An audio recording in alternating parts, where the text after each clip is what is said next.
If you're thinking about using Nintendo Switch 2 controllers on your original Switch 1, it's a very common question, especially if you're upgrading accessories or sharing controllers between consoles. At first, it might seem like everything should work since both systems are part of the same ecosystem, but in reality, compatibility between generations isn't always guaranteed. Newer controllers can include updated features, different communication protocols, or hardware changes that older systems may not fully support. This can lead to confusion when pairing either doesn't work at all or connects with limited functionality.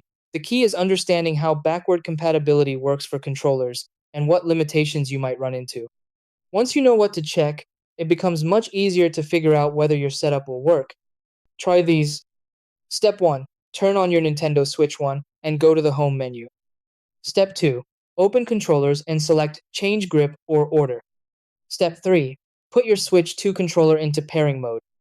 Step 4. Check if the controller appears on the screen. Step 5. If not detected, restart both the console and controller. Step 6. Note that full compatibility may not be supported on older hardware.